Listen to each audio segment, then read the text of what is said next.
Great show today, and I'm excited about it because we're going to talk about supplements, but not the way you might think about it. And yes, nutritional. We're going to talk about that, but it's about the word supplement and what it means in some people's minds.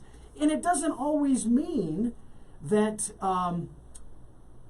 it's a bad thing. I've discovered that some people think it's a bad thing. Now, if I seem like I'm a little distracted, it's because I am somewhat. I'm getting started on putting our guests in on Zoom with me today. And I'm going to make sure that my connection is ready to rock with them. So bear with me. I'll be right back with you. I mean, I'm not right back. I'm still here. You can see me. Everybody can see me. But we're going to bring them in shortly, about 11:15. But we're going to talk about what's kind of happening, not kind of, what is happening out there in this great weekend we're going to have with professional football, college football. Lots of great things are happening this weekend in sports. It's the spring of any year is a big transition time.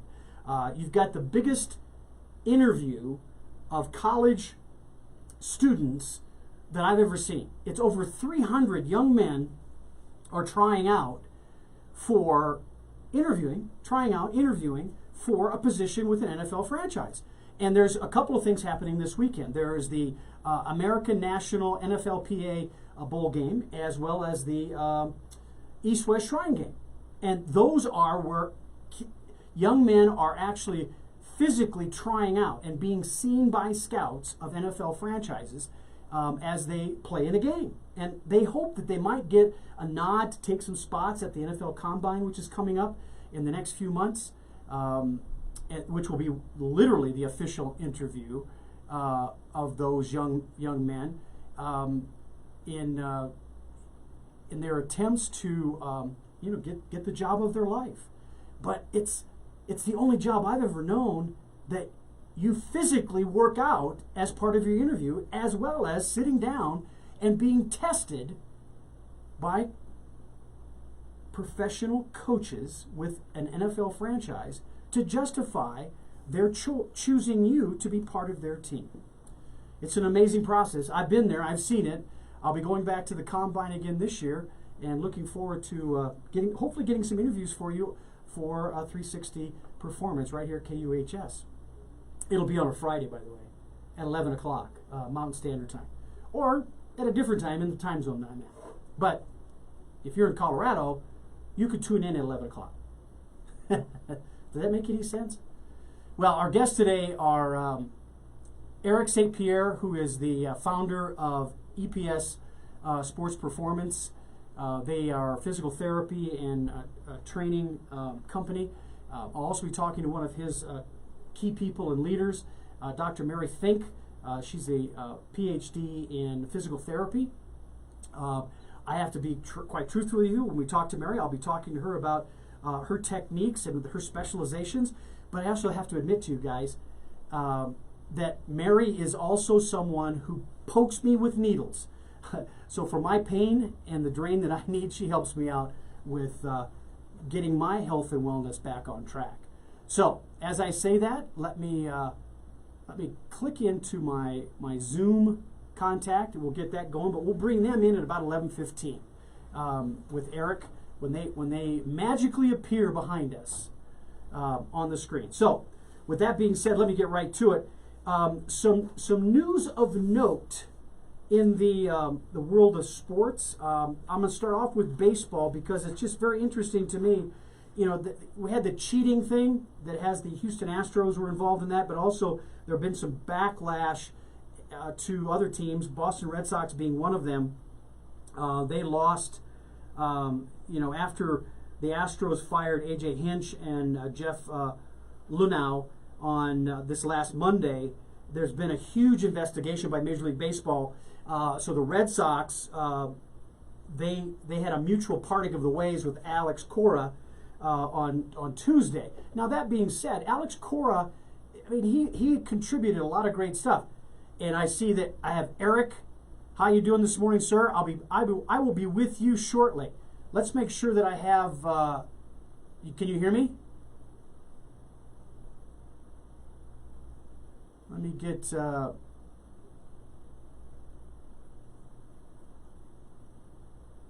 Eric, are you with me this morning? Can you hear me? I'm going to do a test.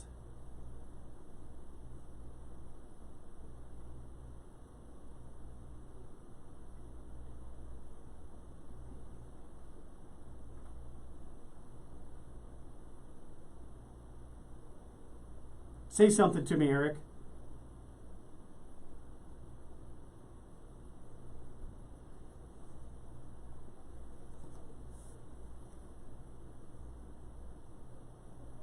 Check your mic, Eric.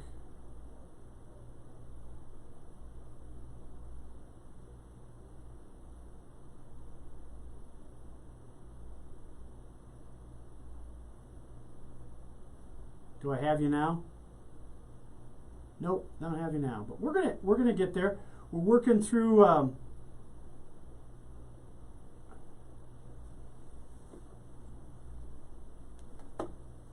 You can hear me though, right? Yeah. Thing is, I can't hear you.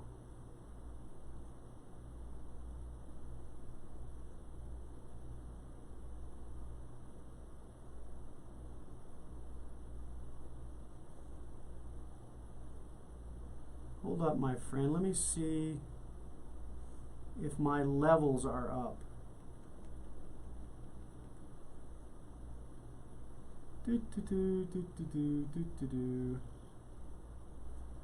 Microphone is on.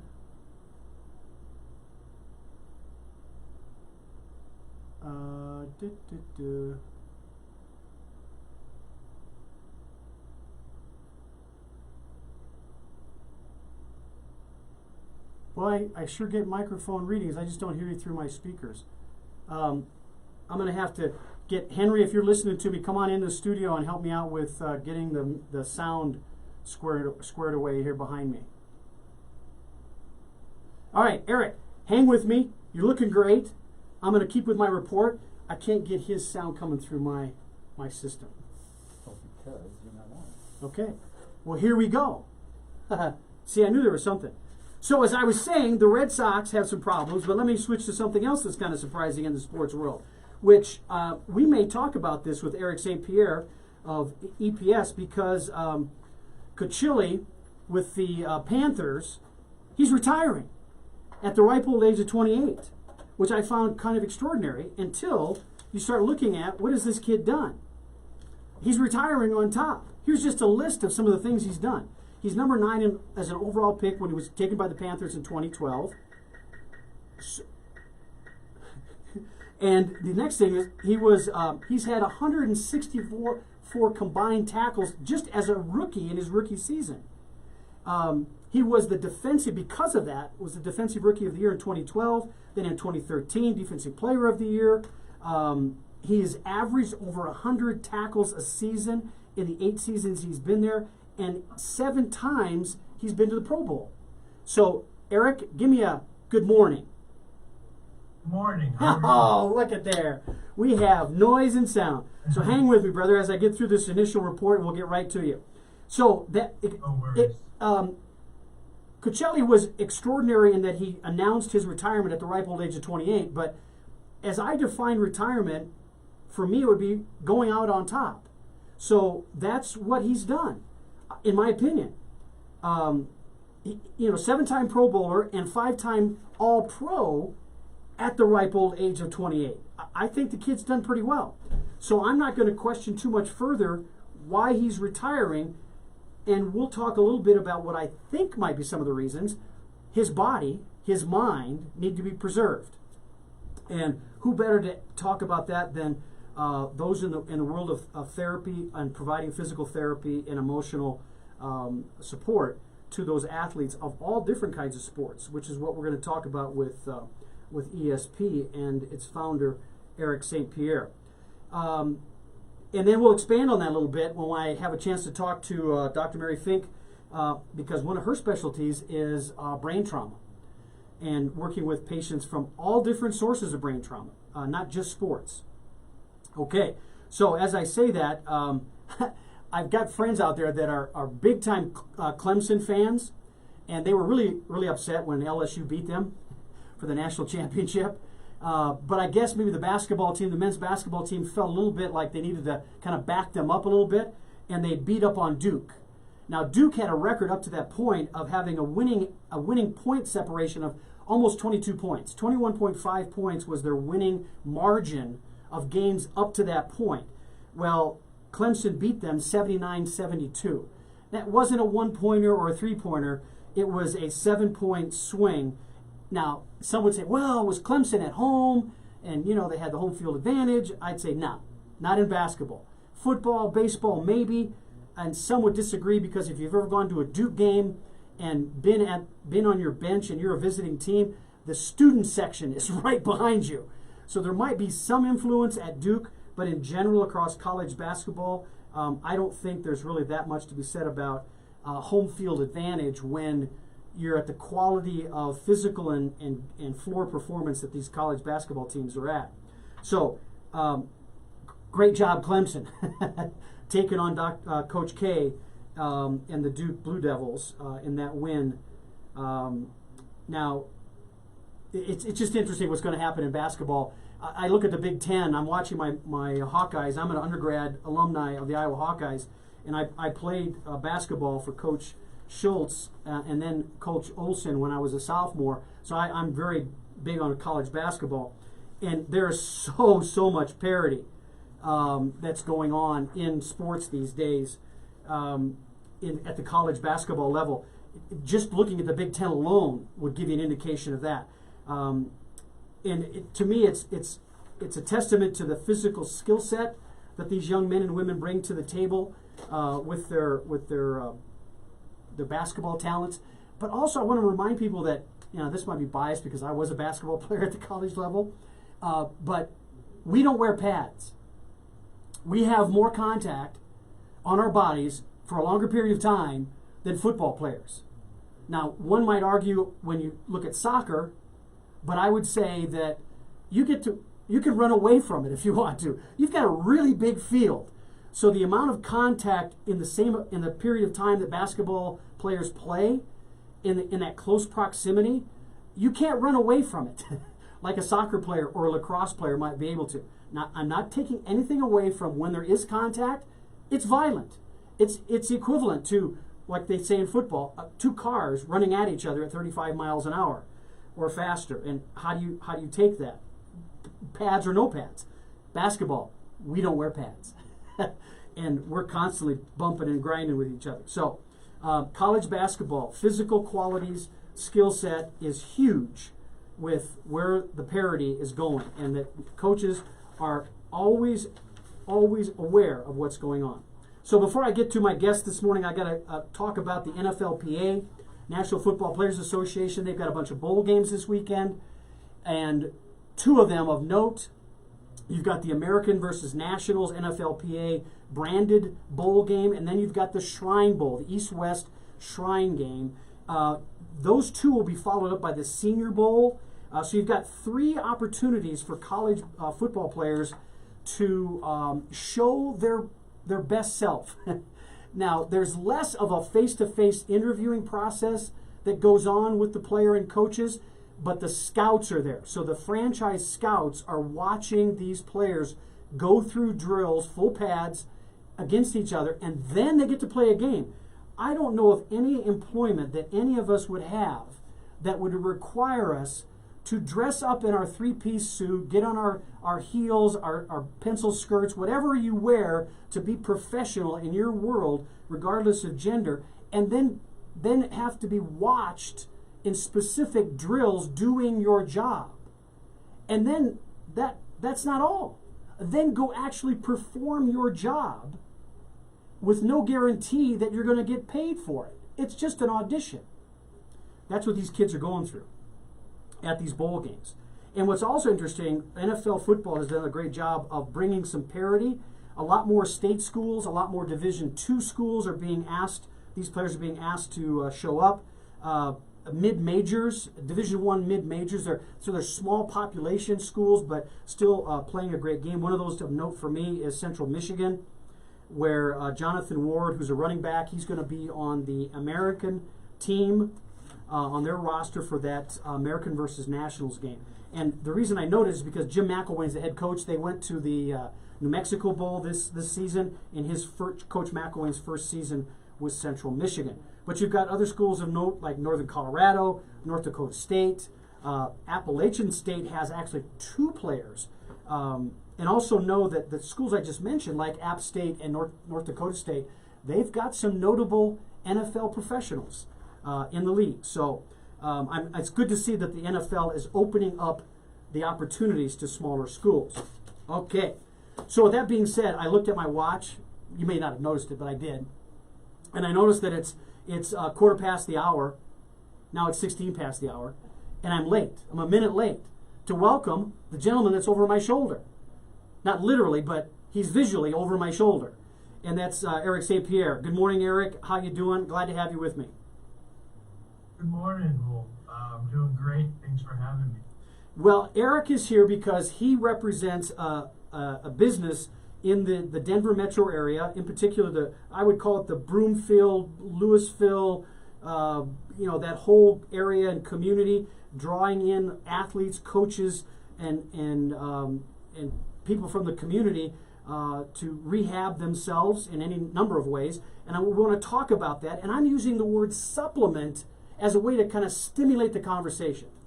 And Eric is, as I said, he's the owner of ESP Sports Medicine and Team Health. He's a team healthcare provider. Eric comes to us as a board-certified diplomat of the chiropractic sports medicine. He holds a bachelor's degree in movement science and sports medicine and nursing science. He functions as, I guess, the master of all. No, he'll do everything. What's the phrase my dad used to call me? You're the expert in everything, the master of none. So chief cook and bottle washer. Yeah, do everything. Yeah. So, and yet, that being said, you found time to sculpt out a unique group of client profiles. So you've worked with Olympic athletes. You've worked with perhaps non-athletes as well. Yep. So you see the 2 perspectives. With those 2 perspectives, why did you want to go into practice on your own and create a business? I came from the Olympic model, started early in Florida working with elite athletes, and I realized that the standard that elite sports medicine has can be applied to the average person. Your life is your sport, whether it's a job or your lifestyle being active. You got to maintain your body, and as we age, we're all aging athletes, whether you're a pro or not. You deserve the best medicine and support you can find. So we built the team up here north of Denver with the same standard as, say, an Olympic model, and most people value it. So you started this a little over 8 years ago, but you've been in practice for greater than 8 years. What's been some of your notable experiences while in practice? What are some of the proud moments? I had to go to 2 Olympic Games as a head trainer for U.S. speed skating. I worked with 7 U.S. national governing bodies in sport, and I grew up in the Northeast in Massachusetts, and sports dominates everything about the culture. I grew up playing every sport, but grew up playing hockey, and the Olympics kind of was the tipping point where I reached a lot of the goals I couldn't reach as a true athlete. Owning a business, it means a lot to me to get to do what I feel is right for the patient, and it's about relationships and supporting your community, and the business was probably one of the best things we were able to do. I don't want to work for someone. I want to just help people the way I feel it's appropriate. We're like-minded in that regard, Eric, and as you and I have talked privately, it's an interesting business these days. It's still one that's extremely important, not only to build the relationships, but to solve problems for people that are feeling some pain, both emotional as well as physical. Why did you could have done a lot of different paths, and so the challenges of being in business are often many, but manageable. What are some of the factors that help you get through those tough times in managing the practice and maintaining those relationships and delivering the service that you do to your clients? I think the big thing is we somewhat like the Mayo Clinic, our facility, we team with a medical community that medical team that helps us address the hardest cases, and that satisfaction goes a long way. That work and life can be stressful and demanding, but finding people who don't know where to go and giving them the support. Sometimes I'm a quarterback for them to find the care they need, and generally I treat them and I can provide solutions. So had a lot of options, but this one made the most sense for my life. I don't want to just work. I just don't want to grind. And most of the time, it's really, really fun to do what we do. So, Eric, when patients come in, you're probably going to have questions from them, insights from them based on their community, like their friends, their family, their other doctors that say, hey, so-and-so recommended this to me. And what I'm going to is the theme for today about supplements. And I'm not necessarily talking about nutritional supplements, but basically that supplemental input. People get information from all different sources. How do you handle that, and where do you direct it when they bring in those questions and requests to you about supplemental support? Yeah, we like to supplement their knowledge because a lot of times the patient has become more informed than ever before. So we encourage them to go online, but we often give them some direction of where to find information. We encourage them to ask other people with similar experiences, to not believe the hype or the failures, because their outcome is unique to themselves, not just what someone else has gone through. So we encourage it. We provide information ourselves, but we spend time with people, and that's usually the thing that separates us, because we have time to break down what they need to know, and give them the power to make informed decisions. And if they need my strong opinion, I'll provide it to help them make a decision when it's really difficult. We really enjoy that. So when you're faced with a request from a patient that is just not legit, or it doesn't make sense to the protocol that you're looking at fulfilling, what do you say to them? How do you redirect them? We give them our own life experiences, like most healthcare providers should do, is build a relationship, and it usually provides some perspective, because they often feel that they're going through something that no one's ever gone through, and to just be able to relate to them usually can kind of crack the situation enough to find a path forward. So I think spending time and relating to them. So those relationships with the client and patient is one thing, but you mentioned the medical community. What are some new insights that resulted in additional services and or methods of delivering services that have come up in the last few years? I know for me, a few years back, and that's why I came to Dr. Finck, was because of dry needling. I needed that modality, but it wasn't popular, let's say 5 years ago, or even longer back than that. So what are some of the new exciting methods that have come to play in your practice that when you first started they just didn't exist, or they weren't acceptable readily? Yeah, I was fortunate to bring in techniques like cupping and Graston technique and other myofascial techniques like dry needling early in my career, and that wasn't the standard. In fact, it was questioned, but outcomes and results matter. Mary does a lot of similar techniques, different styles sometimes, but probably the biggest change is we use treatment now.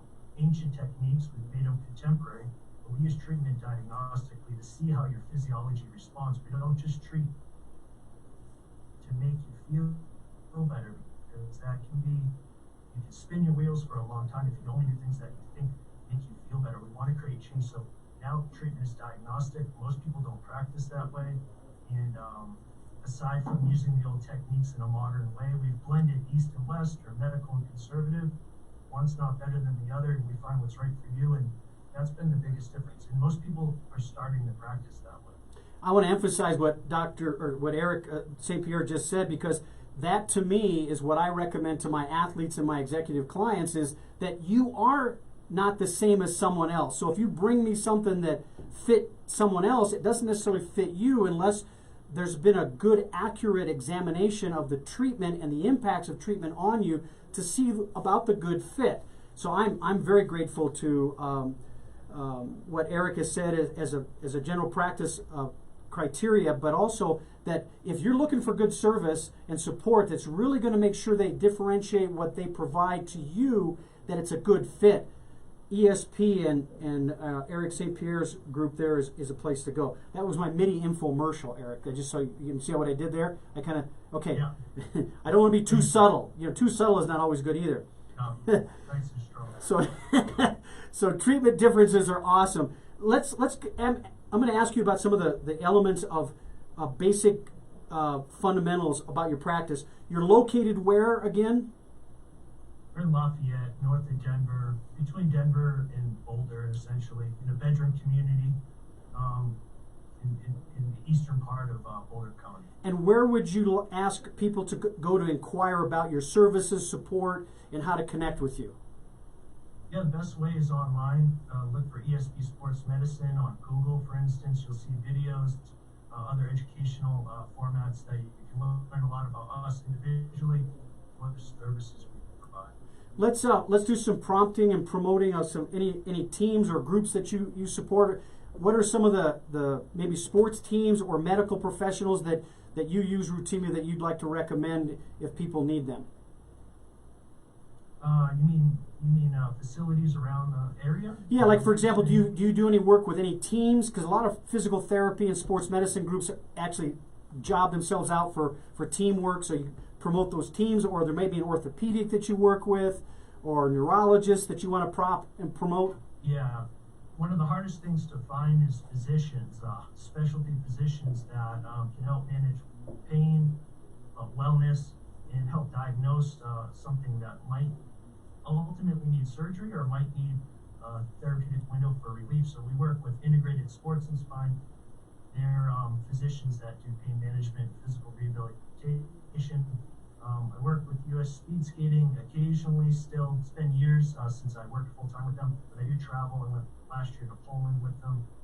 In the area, we work with a lot of youth clubs and teams that I probably won't mention for their own privacy, but we support a lot of youth athletes. It's probably the biggest difference now from me 10 years ago to today is I'm completely invested in my community.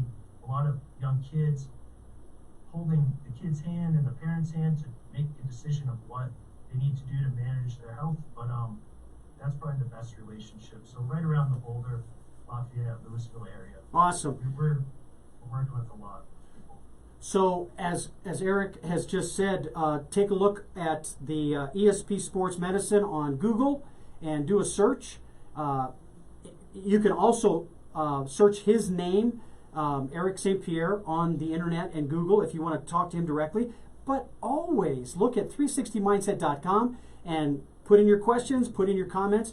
We're gonna pass the baton here with Eric and Mary. Dr. Finck will be joining us in just a second. So as Eric is doing that, I'm going to tell you a little bit more about ESP, but also mention to you that we are going to be doing some great things the next few weeks. We've got a bunch of new coaches coming on to talk a little bit about how do you get ready for the combine? How do players actually prepare for an interview that's going to require them to be physical? I mean, I'm not joking around here. This is literally, they're going to have to be physical. Block somebody, tackle somebody, throw, catch, run, and then they're going to get interviewed formally at a table and chairs. Nobody does that. Over 300 young men will be doing that at the NFLPA Combine in a few weeks. Now, as I said, there's a lot of things going on in the world. One of those is, regretfully, that people have serious injuries. And one of those that doesn't seem to have any separation between any one sport, even though football brought it to the public more accurately and more aggressively than most, and that's brain trauma. And I know, as well as Dr. Mary Finck knows, that brain trauma is not just limited to sports. It's car accidents are a big part of where brain trauma comes from, and sometimes the accident doesn't have to be very serious for someone to have the impact of a brain trauma. In my world, it's mostly sports related.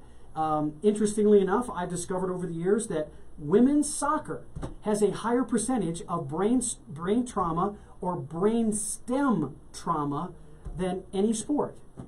That includes football. Those are the guys that are wearing the big helmets, right? They seem to be getting a lot of the press. I would like to change that around and get it a little bit more balanced and accurate, and that's why Dr. Finck is here with us. Good morning, Mary. How are you? Good morning, Lowell. I'm doing great. How are you? Yes, I can, and thank you so much for taking time out of your busy day to visit with us. There may be a little bit of a sound delay, a few seconds. So try to corral that speed freak talk that you do. You know, that really fast exchange. So I'm going to give it a more formal introduction of Mary. And as I said, it's Dr. Mary Finck, and that's very strange to me. I'm going, I've never said that before, because I don't, and even though we're both doctors, we don't exchange that way, but that's who she is. She's a doctor of physical therapy. She has been with ESP for almost 4 years, and she's the head of physical therapy and a vestibular specialist. And she's got probably over 10 years of experience with brain trauma therapeutic practices, right? Is it over 10? Correct. Okay. And including, residency in school. Yeah, so you're pretty smart. Oh, not as smart as you will. Oh, come on. We could banter that back and forth for hours and hours. As you can tell, Mary and I have, as I said earlier, she's literally poked me with needles. So she has more than just a free reign of conversation with me. But this is a serious conversation I want to have with her, because she's going to talk about what do moms and dads, and I'll start there, what do moms and dads have to be aware of regarding the signs of brain trauma? That's my first question for you. Yeah, some signs of concussion that you want to look out for: dizziness, headaches, withdrawal from social interaction, fatigue, change of personality, difficulty reading, difficulty with school. My daughter actually suffered a concussion about a year ago, and I thought it was clearing, but it all showed out in her reading and just with the overstimulation from the kids around her and stuff like that. So it's very kind of tricky, because people seem to blame the concussion symptoms on other things, like not getting enough sleep or a recent cold or something like that. So. Well, and they want to forgive the sport in many cases. I have worked with moms and dads who have daughters who were really severely accused of being a behavioral problem and not looking at their sport, which was soccer, and she was a varsity, high competitive, very aggressive, competitive environment, and they didn't even look at her sport as the source of her behavior. And that was regretful, because it created a whole other set of traumas that had nothing to do with the brain injury. It was just emotional and social traumas that she was facing. So when you have that kind of conflict, Mary, what do you say to the parents, coaches, or medical professionals about, hey, we now know it's brain trauma related. There was an incident of some kind. Forget this other stuff, but we still got to deal with it, right? Well, yeah, I usually explain the triad of how the brain is affected, whether it's all emotional, physical, cognitive, and kind of how all the interactions play on each other. And a lot of the time, and just to tail back your comment about women's soccer, it's because of the neck strength is weak. So I've been trying to get more coaches aware of neck strengthening exercises and such, so that they can kind of help a little bit more on a preventative note. But yeah, we see huge behavioral issues, and I mean, if we're going to go to talking about CTE and stuff like that, and how much we can see anger and trauma, so because things aren't functioning one way, but it's a cause and effect. If someone wasn't acting like that prior to a concussion, then we can say there's probably a correlation between the concussion and their change in behavior. So. See, in my family, Mary, I could say to you that every one of my kids exemplified those characteristics, but none of them had any kind of head trauma. They just didn't like reading. They were behavioral problems. So that frontal lobe, it doesn't develop till they're 25 or ever? That was my son's excuse. Dad, I'm not fully developed. I'm sorry. My daughter then had no excuses whatsoever. But back to the serious note. So women have also elongated torsos compared to men. So they've got a little bit more leverage on their joints, and that includes the neck. So where are you at in the conversation with moms and dads as a female soccer player and trying to get the coaches to not include heading exercises and drills in their practices at a young age? I think there's still a lot of work to be done, just to put it in a nice way. I mean, there's still tackle football at age 7. Yeah. And so we know that there's research, and we know that there's micro trauma, and there's studies that show how certain sports cause, even post-concussive blows, ones that necessarily didn't cause a reported concussion, are causing a neurochemical change in the brain, which is, having more long-term side effects. So it's just a lot of education and very political with a lot of sports. So. Well, and Mary, I want to let our audience know, and you may already know this, that the state of California recently, within the last 2 years, they legislated that coaches in soccer cannot include heading drills with athletes at 14 years and younger. And that took I think almost 5 years of debate and discussion and science to get them to acknowledge that, and then had to legislatively pass something that prohibits it. Now, as we all know, what we don't see, we don't know about. So I'm going to guess there's probably some coaches, along with parents, that are allowing that to happen with youngsters at the age of 14 and younger. I would hope that becomes pervasive across the country, so that neck strength can be increased, as well as proper technique of heading. I'm not saying you should get rid of it, because it is a skill and a technique that needs to be trained, but not with the ball and not with the contact at the age of 14 or younger. So Right. that being said, then, Mary, what do you tend to what are your first steps when you see these signs in anybody? What's the first thing you do once you recognize, okay, you've got some degree of brain trauma, here's what I'm going to do? Well, usually education from this get out. So I usually show people a video that shows kind of how your brain is just jello in your skull, and you get, this whiplash, or you don't even have to directly hit your head. It's just even the shaking of your head can cause microtrauma to the neurons, either to be stretched or torn. So just educating people on that your brain does control everything about you, and how these symptoms that you're having are most likely connected from this brain injury, and a lot of family education. My dad actually suffered from a brain injury from a car accident, so it's kind of how I got into this. But because of that, and we didn't get a lot of education, I made it an effort of mine just to make sure family members understand why mom or dad or the kids just acting a little more tired, or they seem reserved, they don't want to do school. So a lot of education from the get-go. We know that rest is not best for concussion. The initial day or two that you're healing, it's okay, but the more you avoid stimulation, then the brain kind of doesn't learn how to deal with it again. So just educating people how to retrain their neurons with different exercises and things we do for the visual and the balance system, but also how to get back into life and try to retrain the brain to deal with what it was doing before without over-exacerbating. So kind of a really fine line, but education, I would say, is the biggest. So it sounds like, Mary, the term whiplash has taken on a whole new connotation. Because when I was an athlete, and I got to drive a car at a very early age, being goofy and silly and stomping on the brakes at the wrong times, push everybody from the backseat to the front, all these crazy stuff we did, caused, and we would laugh, oh, you've got whiplash, and isn't that funny, and isn't that cute? And so we weren't educated.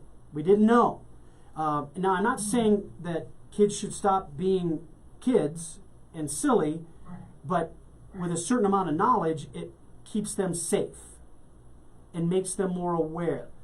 Are you finding that the education is enlightening the kids, the fellow teammates?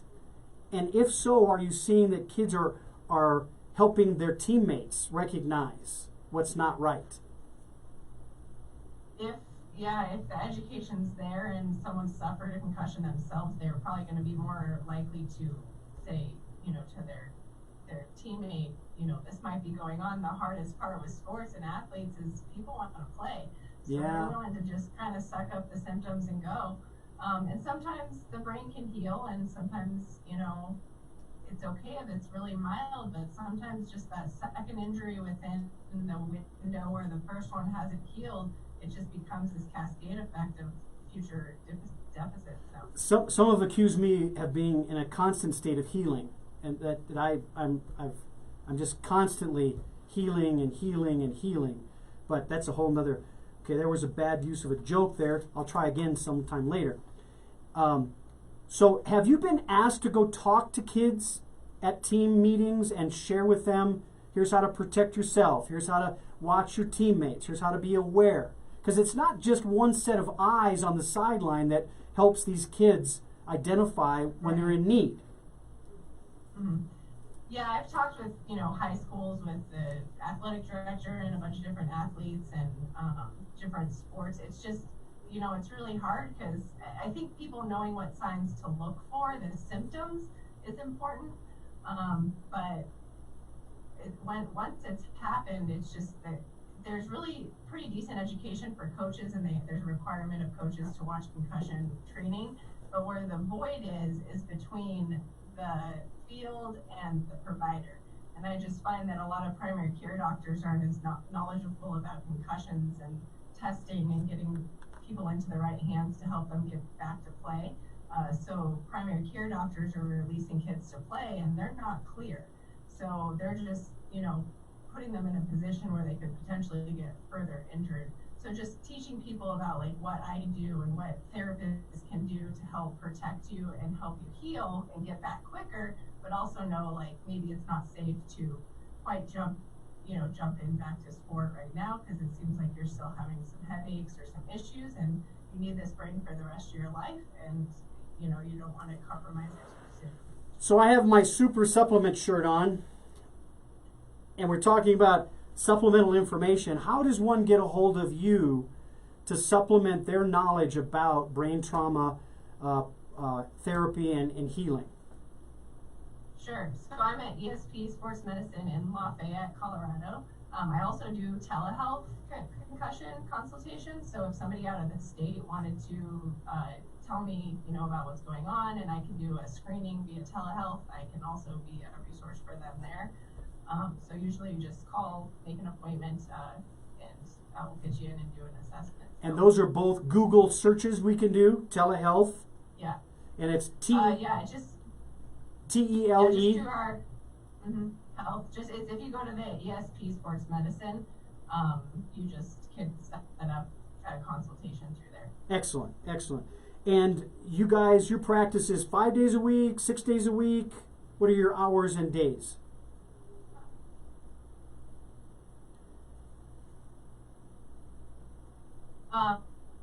Business hours. So. Okay, and then Mary, one last thing before we break and let you go, because I know you're very busy and you've got a lot of great people to take care of. Tell us a little bit about what the future looks like for you. Are you going to be speaking anywhere? Are you got any papers coming out? What's going on with you? Not anything. I usually try to set up within the year just different talks that I do at high schools, or I do a lot of meetings with local doctors. So most of my education, I'm trying to go speak with people that I feel have these people in their hands and just don't know what to do with them. So I speak with a lot of doctors and doctors' offices and stuff like that. But I don't have anything set in stone for any talks anytime soon. But I will let you know if anything. We're gonna try to get you set up with some talks. So if you want to hear more from Dr. Mary Finck about brain trauma, great. You can contact 360mindset.com as well as ESP Sports Medicine, as well as all the different references on the ESP Sports Medicine website when you Google them. But if you want it to happen sooner than that, contact me at 360mindset.com and we'll make sure that you get Dr. Mary Finck into your school, into your practice, into your home perhaps, or just on the phone. Whatever you might need as insights on how to handle it, regretfully, an ever-growing issue about brain trauma. And now, I don't want to diminish the fact that that's not all that Dr. Finck does. She is a full-blown physical therapist and has a great staff of young people there that she looks over that can help if you've got a sprained ankle, you got a surgery that you came out of and you need some knee therapy, or, I don't know that you just want to just talk casually, but you have to have something, wrong with you. You got to be kind of sick for them to, well, not really sick, but you know what I'm talking about. You got to limp around a little bit and fake it, and then they'll help you. They'll stick you with a needle or something. I don't know. But seriously, we want to get you making sure that you understand the connection between physical contact and what it can do to you. And it doesn't take a lot for a creation of a brain trauma incident. And we want to make sure that you get to the right people that can help you the best. And one of those is Dr. Mary Finck. Now, before I let you go, I want to make sure that we know that I'll be scheduling something because it's not been fun up here. Okay? Yes. Been traveling. So kind of set that up a little bit. It'll be after, and this is a note for everybody out there listening, heading to Nashville. Next week's show is going to be in Nashville. Going to do it remote. We're going to talk to some athletes. The focus will be hockey, another contact sport. You ever been hit by a puck? It doesn't feel good. Just doesn't feel good. But we're going to talk to, hopefully we've got on the line looking at one of the Predators. That's the hockey team down there in Nashville. Crazy fans. Can you imagine how rabid a fan is, excuse me, in Nashville about hockey? You'd think it would be country music, but it's not.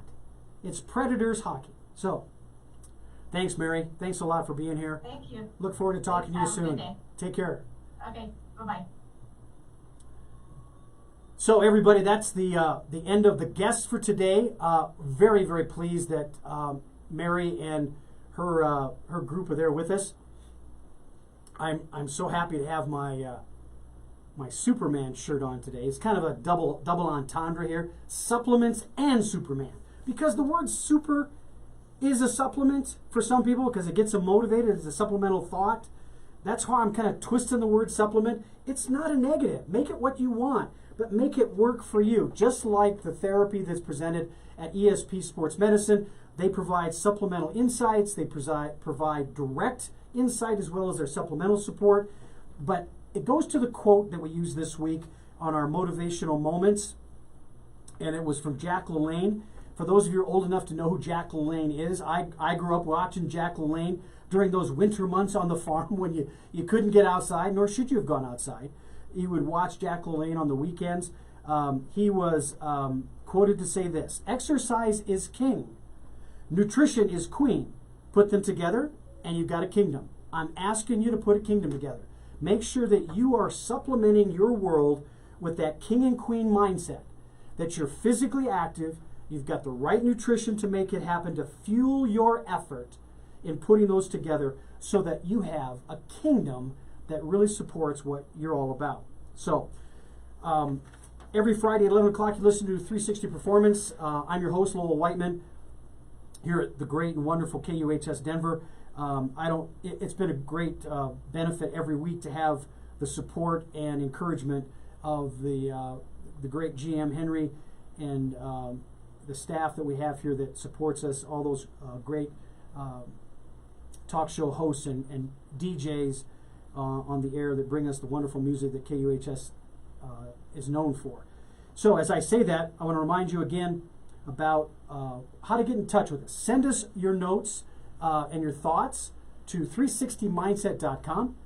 Click on the send us a note, give us your email so we can respond back to you and properly give you credit for what you have to share with us. And if you need any information, if you need information about ESP Sports Medicine, let us know about that. Also, as I remind myself, we have a little shout out to the Wilcox Tree Services. You can get in touch with them if you have need of any removal or trimming. Make sure that you mention KUHS Radio and you'll get 10% off just by saying KUHS Radio. And you can also contact them at 720-427-6414. That's Wilcox Tree Service.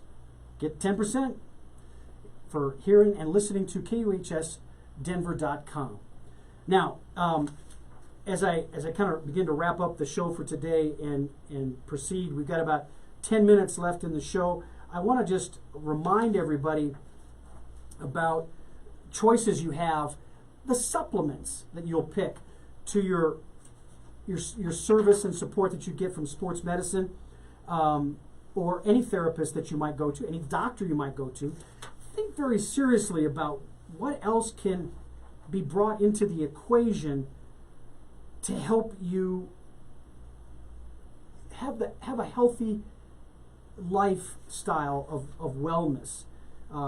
There's, as you watch the bowl games this weekend, the American and the National NFLPA bowl game, as well as the Shrine Bowl. The Shrine Bowl, the East-West Shrine Bowl, will be before them. That's at 1 o'clock Eastern time. And then the American team, national team NFLPA game, bowl game will be after that at, I believe, 4 o'clock Eastern time. And that's on the NFL Network, is what I understand. You may have in your local area different cable outlets picking that up as well, but for sure on the NFL Network. Know that these young men have committed to a passion of a game that is violent.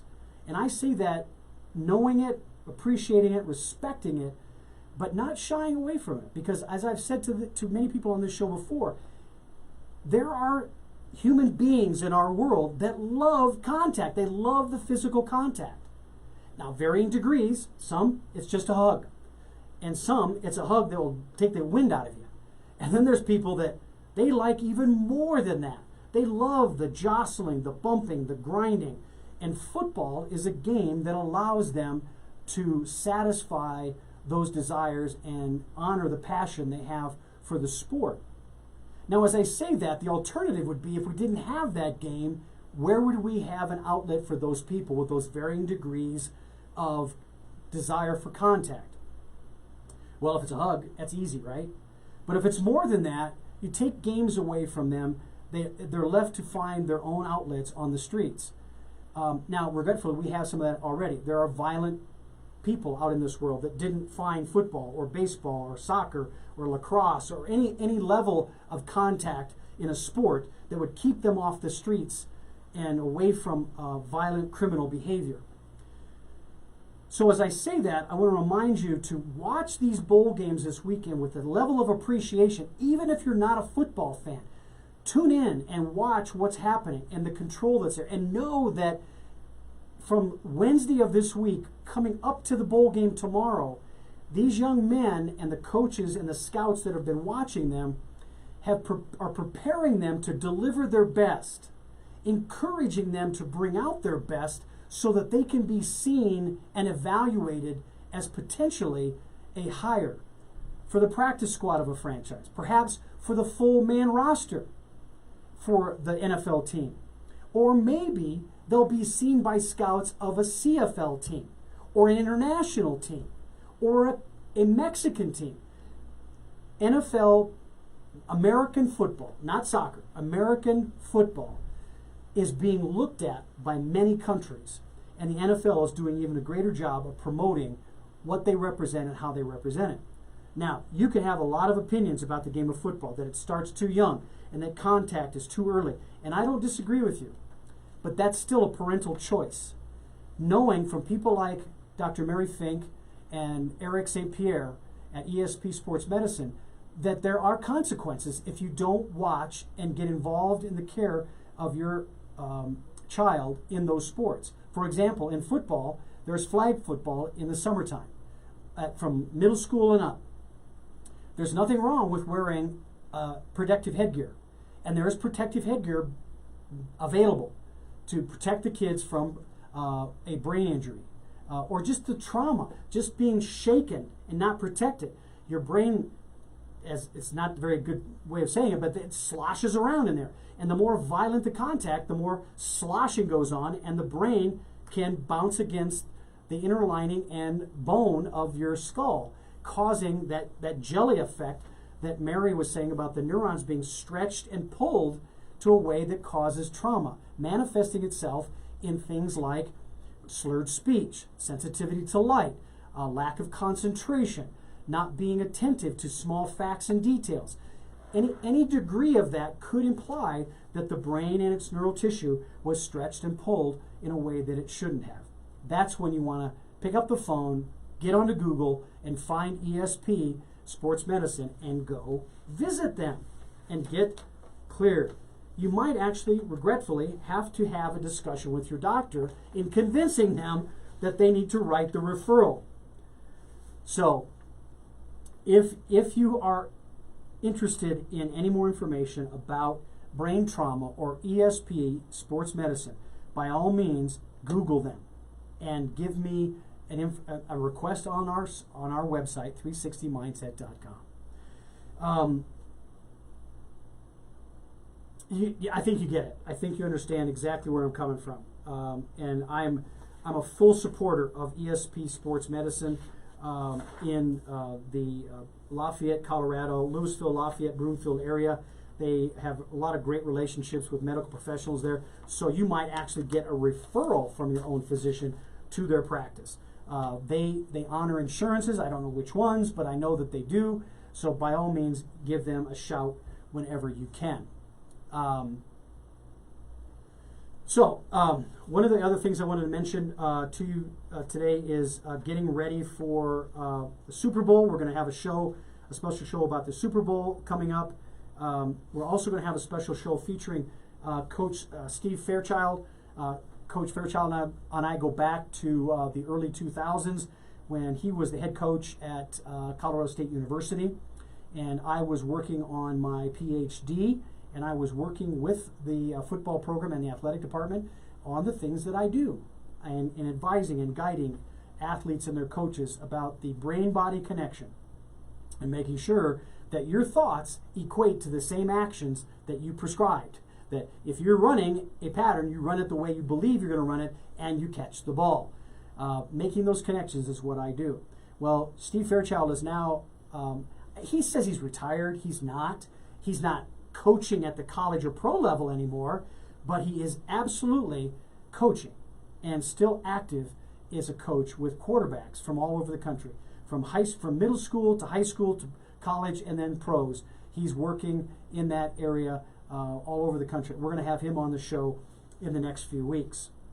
We're also going to have one of my friends on the show, Jeff Jensen. He's going to come in and talk to us about sports leadership. Jeff is an author, and an author both of books. He's got a new book that's out. I won't spoil it and give you too much right now. We're going to talk about that new book, as well as the books that he's written in the past about sports leadership, creating a culture on your team, at your schools, that supports those sports leaders that take the initiative. My question to Jeff is going to be, do leaders really need followers to be leaders? Could they just not have a crowd of one? Meaning they start with themselves as the first person that they are leading, and then maybe by their behavior, their actions, people will follow them. We're going to talk about that. I don't know that it'll be a debate, but we'll talk about it. And I know for sure that Jeff has definite opinions because he wrote a book on it. He wrote a book on leadership and about whether or not leaders need to think about having followers. I'll say no. I think they should just go for it. Just lead. Just be the best that they are and who they are, and see if anybody follows them. Well, as I say that and I look at the clock, it is straight up and down. It is noontime, and that means we are done with the show for today. Hey, thanks for being with me today. It's always a pleasure to share with you ideas about sports performance and just human performance, making the right connections with your mind and body so that you deliver the best of who you are. Take a listen.